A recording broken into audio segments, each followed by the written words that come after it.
여러분, 성경에 많은 사람이 나오는데 성경에 나오는 그 많은 인물 중에 하나님이 제일 좋아했던 인물이 누굴까요? 네, 다윗입니다. 다윗. 얼마나 다윗이 좋았으면은 내가 이새의 아들 다윗을 만나니 내 마음에 합한 자라 그랬거든요. 그 마음에 쏙 들었다 이 말이죠.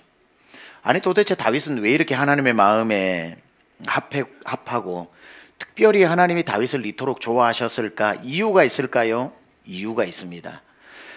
여러 가지 이유가 있겠지만 가장 확실한 이유 중에 하나는 다윗은 찬송하는 사람이었기 때문에, 하나님을 높이고 찬양하는 사람이었기 때문에 하나님이 당연히 좋아하시겠죠. 사해 문서에 의하면, 기록에 의하면 다윗이 살아서 지은 시편만 3,600개라고 그러고요, 탈무드의 기록에 의하면 그가 만든 찬송가만 400개라고 그럽니다. 여러분, 시편이 150개의 노래로 되어 있는 시편 중에 다윗의 시편 그 많은 것 중에 골라서 들어있는 시편의 숫자가 73편이 들어있습니다. 절반이 다윗의 노래라는 거죠. 그러니까 이렇게 따질 것 같으면 다윗은 응애하고 태어나서 자리걸어하고 죽을 때까지 찬송만 했던 사람이에요. 어떤 상황에서도 찬양하지 않고 이렇게 많은 찬양을 만들어낼 수가 없죠. 여러분, 73편의 시편을 읽다 보면 그게 다 다윗의 노래인데, 평안할 때, 성공했을 때에, 왕이 되었을 때만 부르는 노래가 아닙니다. 그렇죠? 앞에 제목들 보면 도망가다가 부른 노래, 굴 속에 숨어 있다가 부른 노래, 압살롬에 의해서 쫓겨나면서 기드론 시내를 건너면서 불렀던 노래, 다윗이 블레셋에 망명 갔다가 쫓겨나오면서 부른 노래. 그러니까 다윗이 평생에 노래를 부르는 사람이 될 수 있었던 것은 노래 부를 만할 때에 불렀다면 몇 개 안 나왔겠지만 어떤 상황에서도 태어나서 죽을 때까지 모든 상황을 노래하고 노래로 만들어 불렀기 때문에 그렇게 많은 시편, 그렇게 많은 찬송가를 만들 수 있었던 거죠. 그렇다면 왜 하나님은 찬송 부르는 사람을 좋아하실까? 이유가 있을까요? 이유가 있습니다. 찬송 부르는 사람을 하나님이 좋아하시는 분명한 증거 하나가 있는데, 이사야 43장 21절 때문에 그래요. 이사야 43장 21절에 그 증거가 나오는데, 이 백성은 내가 나를 위하여 지었나니 왜 지었어요? 나를 찬송하게 하려 함이니라. 하나님이 저와 여러분을 지으신 목적은 먹고 살고 알아서 그냥 그렇게 살다 죽으라고 하신 게 아니라 우리를 만드신 목적은 분명합니다. 찬송을 부르게 하려고. 자, 그렇다면 목적이 찬송을 불러라고 우리를 지었는데, 찬송을 목적에 맞게끔 찬송하는 사람이 당연히 좋겠죠. 그런데 다 찬송하는 건 아니잖아요. 찬송하라고 만들어 놨더니만 태어나서 죽을 때까지 한숨만 쉬다가 가는 사람도 있고, 불평만 하다가 가는 사람이 있고, 이것저것 필요하다고 필요만 이야기하다가 이 세상 떠나는 사람이 있는가 하면, 다윗처럼 입만 열면 찬송하는 사람, 입만 열면 찬송하는 사람이 있다면 목적대로 사는 다윗 같은 사람을 좋아하실 수밖에 없었다는 거죠. 여러분, 하나님의 마음에 쏙 들고 싶다면 찬송하는 사람이 되십시오. 틀림없이 하나님께서 여러분을 사랑하시고 가장 좋아하는 명단에 올려주실 겁니다. 자, 그래서 찬송하면 다윗 할 정도로 영광 검색어로 떠오르는 찬송의 대가, 찬양의 대가인 이 다윗의 찬양의 비법을 배워보려고 하는 거예요. 다윗은 도대체 어떻게 찬양의 사람이 될 수 있었고, 어떻게 찬양만 부를 수 있는 사람이 되었을까? 오늘 다윗에게 배우는 찬양의 비법 3가지를 알려드립니다. 첫 번째, 다윗에게 배우는 첫 번째 비법, 하나님은 찬송 중에 계시는 분임을 그는 알았습니다. 하나님은 찬송 중에 계시는 분임을 알았다는 거죠. 오늘 읽었던 본문 22절 3절에 보니까 이스라엘의 무슨 중에 계시는? 찬송 중에 계시는 주여 주는 거룩하시니이다 이랬습니다. 하나님이 어디에 계신다고요? 찬송 중에 계신데요. 다른 말로 좀 더 쉽게 표현하면은, 누군가가 찬송을 부르면 하나님은 그 찬송 부르는 곳으로 임하신다는 거예요. 찬송 소리가 들리는 곳으로 찾아가신다는 거예요. 하나님은 찬송을 불러라고 사람을 지었는데, 그렇게 지은 사람이 찬송을 시작하면 찬송이 들리는 곳으로 임하신다니까요. 여러분이 지나가시다가 2-3명이 모여가지고 그냥 지나가려고 하는데 여러분 이름이 들렸다고 하면은 귀가 쫑긋하겠죠. 그 옆으로 가서 무슨 말 하는지 듣겠죠. 들었는데 막 여러분을 칭찬하고 있으면 기분 좋아 죽겠죠. 기분 좋아 살아야죠. 하여튼 너무 기분이 좋겠죠. 자, 누가 지나가다가 내 이름만 이야기하고 나만 칭찬을 해도 기분이 그렇게 좋은데, 만약에 하나님의 찬송으로 찬송 지으라고 우리를 지어놓고 찬송 가운데 하나님은 위대하십니다, 하나님은 높으십니다, 하나님은 너무 무궁하십니다, 하나님은 놀랍습니다라고 하나님의 이름을 이야기하고 하나님의 이름을 칭찬하고 하나님의 이름을 높이는데 하나님이 그곳에 안 임하실 리가 있겠습니까? 그러니까 하나님은 찬송 부르는 곳에 반드시 임하십니다. 자, 평생 하나님이 다윗과 함께 하셨어. 그 양을 키우는 목동에서부터 한 나라의 임금이 될 때까지 하나님은 함께 하셔서, 우리는 다윗과 함께한 하나님만 부러워하는데 하나님이 다윗과 함께 할 수밖에 없는 치명적인 이유에는 관심이 없어요. 그냥 함께만 해달래, 그냥 함께만 해달래. 하나님이 함께하고 싶어도 함께할 이유가 있어야 되는 거죠. 왜 하나님은 태어나서부터 죽을 때까지 다윗과 함께 하셨을까? 다윗은 계속 찬양하는 사람이었다니까요. 그러니까 하나님이 시마다 때마다 낮이든 밤이든 어제나 오늘도 영원토록 찬송하는 그 사람과 함께 했기 때문에 하나님은 평생에 다윗과 함께 동행한 거죠. 바울과 실라가 빌립보 감옥에 갇혔는데, 외옥은 지상에 있는데 내옥에 갇혔어요. 지하 10m도 더 들어가는 데입니다. 빛 한 줄기 들어오지 않는 중범죄자들만 가두는데 억울하게 붙잡혀 들어왔습니다. 거기에서 무슨 방법을 써도 풀려날 방법이 없어요. 제 아무리 무슨 방법이 있어도 거기서 풀려날 방법이 없다는 걸 바울과 실라가 제일 먼저 알고, 여기에서 나갈 방법은 하나밖에 없다는 것을 알아요. 찬송을 하면 찬송 소리가 들리는 곳으로 하나님이 찾아오셔서, 하나님이 이 문을 열어주시지 않고는 사람은 못 연다는 것을 알고 옆에 있는 실라의 옆구리를 툭툭 치면서 찬송하자. 찬송 소리 들리는 곳에 우리 주님 찾아오신다. 우리 주님 찾아오셔야 우리가 나갈 수 있다. 그들이 그 지하 감옥에서 하나님을 찬송하자. 저 높은 보좌에서 가만히 있어라. 어디서 들리지? 보니까 저 마게도냐 땅에서 들리고, 마게도냐 어디지? 더 귀를 기울이니 빌립보 지역에서 들리고, 빌립보 도시 어딘가 보니까 저 깊은 감옥 속에서 들리니까 찬송 소리 들리는 곳으로 주님이 임하셔서 그 깊은 감옥까지 찬송 소리를 따라 들어가 그곳에서 하나님이 발로 쿵 치니 땅이 어떻게 버텨요? 옥문이 어떻게 견뎌요? 자동문처럼 열리게 되는 겁니다. 여러분, 가장 어두울 때, 가장 억울할 때, 가장 어두운 지하 감옥 같은데 내몰렸을 때, 그때는 찬송을 해야 합니다. 그곳이 어디라도, 지하 감옥이라도, 그곳이 어두운 골방이라도, 여러분 혼자 눈물 흘리는 그곳이라도, 칠흑같이 어두운 밤이라도, 밤이나 낮이나 어제나 오늘도 영원히 주님을 찬양하는 그 찬양을 주님은 듣고 계시다가 찬송 중에 임하시는 줄 믿습니다. 두 번째, 첫 번째 비결이 다윗은 어려운 일이 있을 때마다 찬송했다는 것이고, 두 번째 다윗에게 배우는 찬양의 또 하나의 비법은 그런 항상 주님을 찬양했다는 겁니다. 가끔, 항상. 오늘 본문 보니까 34절 1절인데, 내가 여호와를 항상 송축하며 내 입술로 항상 주를 찬양하리이다. 가끔 찬양은 누구나 합니다. 어쩌다 찬양 누구나 합니다. 찬송 부르고 싶을 때 찬양 누구나 합니다. 아참, 요즘 최근에 찬양을 많이 안 불렀네. 기억나면 찬양 누구나 합니다. 근데 항상 찬양은 어려워요. 항상 찬양하는 것. 여러분, 찬양은 언제 불러야 합니까? 힘들 때만 불러야 합니까? 항상 불러야 합니까? 항상 불러야 합니다. 다윗의 비법이 여기 있다는 거예요. 내가 항상 주를 송축하며 내 입술로 항상 주를 찬송하리이다. 아니, 이 구절을 읽으면은 화가 나는 분들이 있을 겁니다. 사람이 어떻게 항상 찬송을 해? 밥도 먹어야지, 뭐 친구들하고 수다도 떨어야지, 잠도 자야지. 아니, 사람이 어떻게 항상 찬송할 수 있다고? 이건 말이 안 된다고. 하나님이 하나님이니까, 우리 사정을 모르니까 이런 얘기는 하시는 거지. 사람으로 한번 살아보셨나? 사람이 찬송만 하면 살다는 게 그게 불가능한 건데 무슨 항상 주를 찬송하라고 그래 하고 화가 나면, 여러분 오늘 성경 잘못 읽으시는 겁니다. 이걸 우리의 의무나 책임감으로 생각을 하면은 너무 힘들어요. 아무리 찬양을 해도 항상 찬양한 게 아니니까 하나님 앞에 늘 죄송한 것 같고. 그런데 오늘 본문을 어떻게 읽느냐에 따라서 이게 책임이 아니라 축복이라는 것을 알게 됩니다. 항상 찬양하라는 말은 이런 뜻이죠. 언제든지 찬양해. 내가 언제든지 듣고 있을게. 그리고 언제든지 내가 찬송 들릴 때 너에게 나타날게. 이 뜻이거든요. 그러니까 항상은 쉬지 말고 항상 찬송하라는 뜻이라기보다는 언제 어느 때고 무시로 찬송하고 싶을 때 찬송하면 내가 그 찬송이 들릴 때 그곳으로 임한다는 거죠.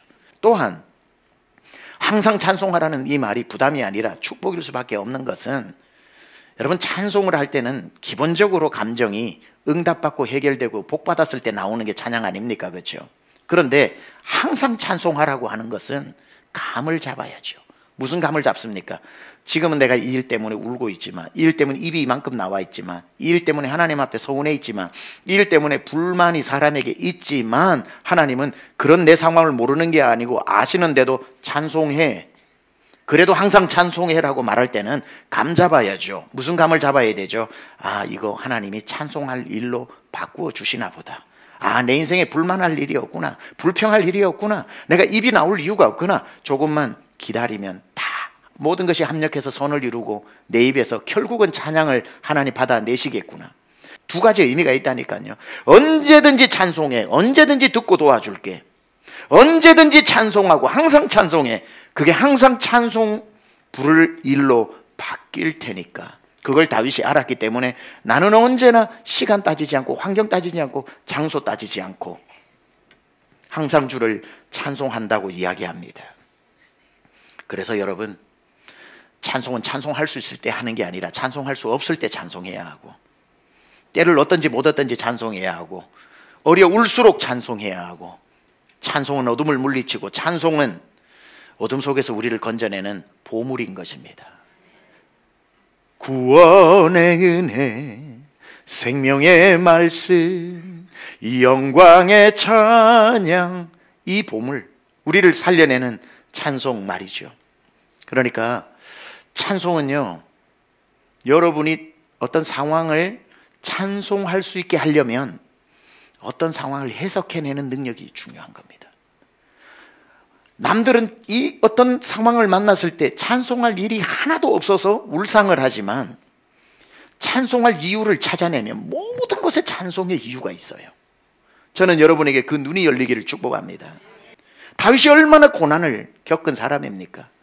그가 찬송할 이유로 찬송했으면 시편 10편도 못 지었겠지만, 그는 항상 그 와중에도 찬양할 일은, 도망다니다가 동굴 안에 들어와 있는 사람, 신세 한탄할 수도 있는데 이 광야에 동굴을 마련해 주신 하나님을 오히려 찬송하고, 하늘의 별을 보면서 집 한 채 없는 도망자 내 신세를 원망할 수도 있는데, 여호와 우리 주여, 주의 이름이 온 땅에 어찌 그리 아름다운지요, 주의 손가락으로 지으신 저 달과 별을 내가 보오니 이놈의 인자, 이 벌레 같은 내가 무엇이고 한데 나를 사랑하시나이까. 오히려 노래를 지어 불렀던 것은 환경 때문이 아니라 해석 때문이었다는 것. 저는 여러분이 평생에 찬송할 수 있는 사람이 되기 위해서 찬송할 이유를 기다리지 말고 어떤 환경에서도 찬송할 수 있는 눈이 열리기를 축원합니다.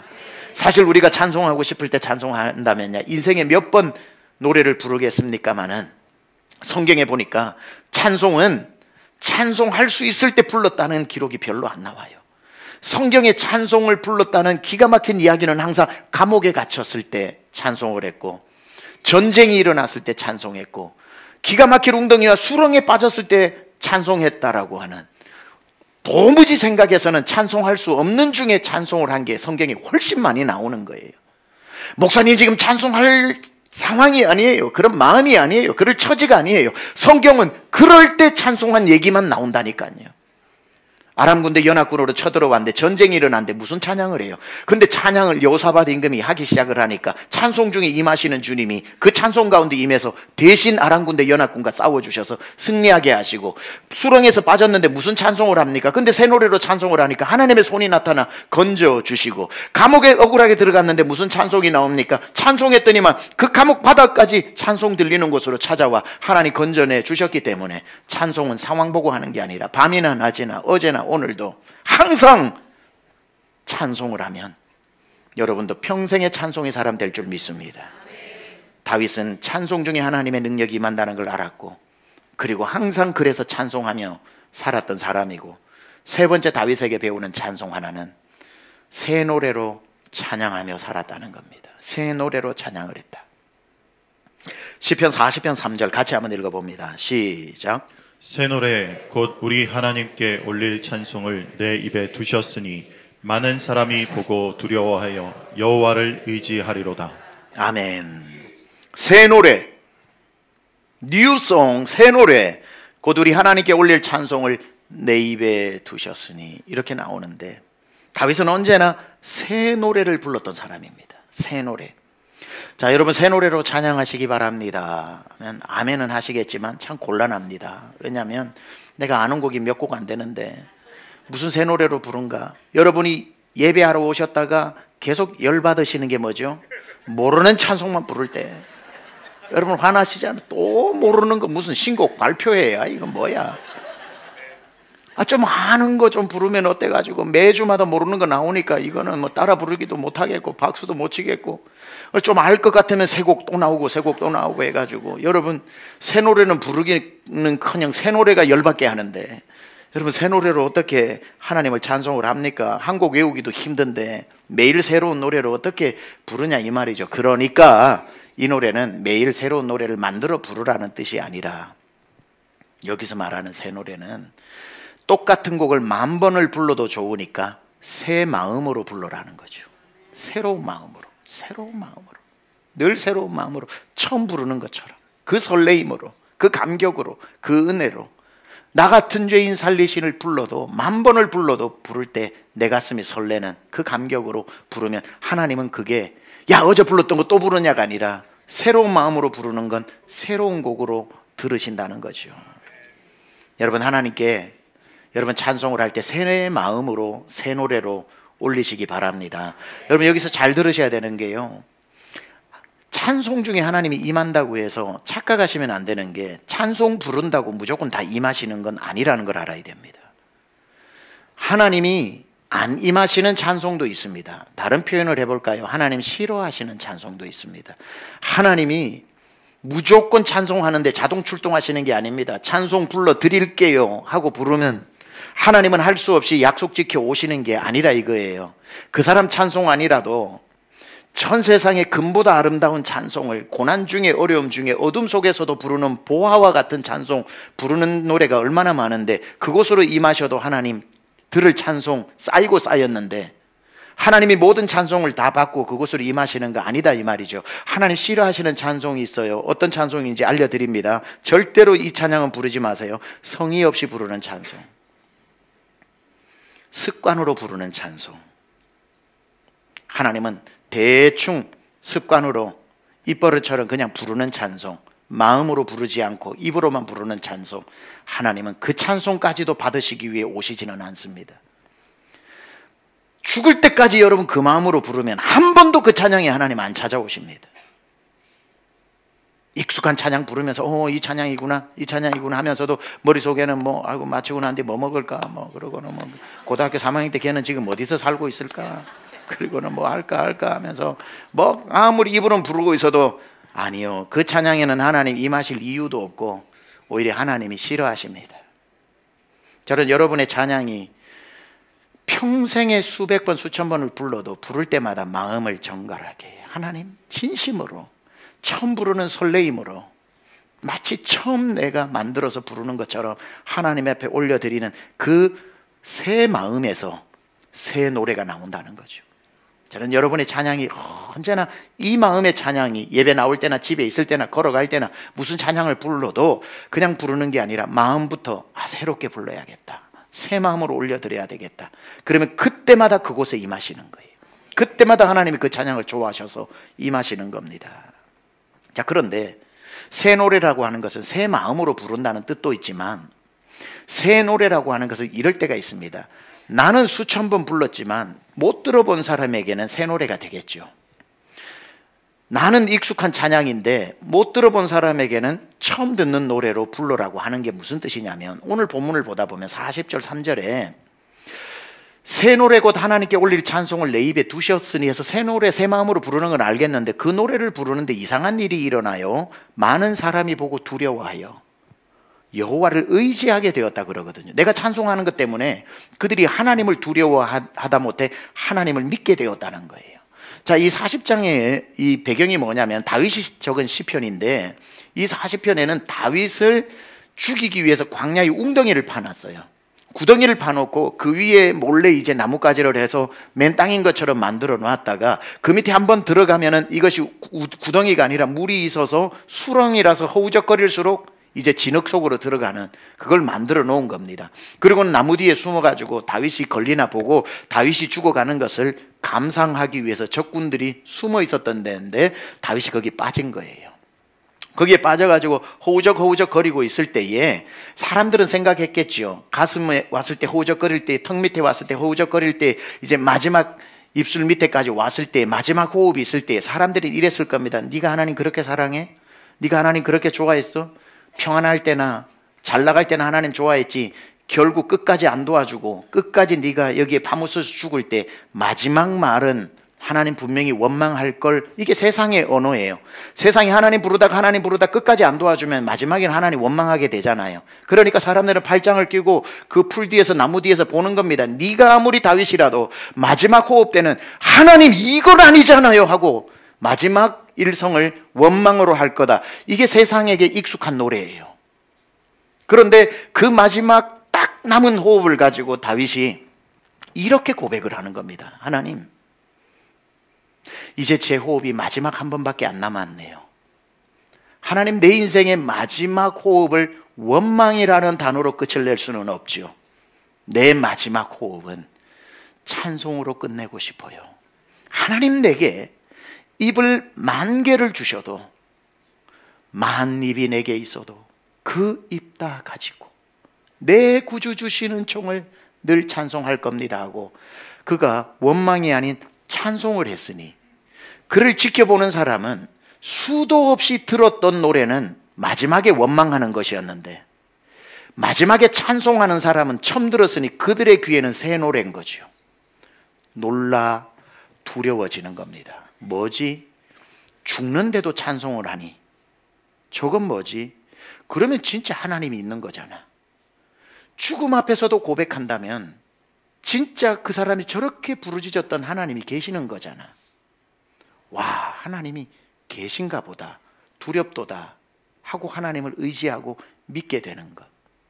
저는 여러분이 세상으로 나아가 매일매일 삶에서 불러야 되는 새 노래라고 하는 것은 세상 사람들이 다 기대하는 그 말을 하는 게 아니라 깜짝 놀랄 말을 해야 그들 귀에 들리는 새 노래라는 거예요.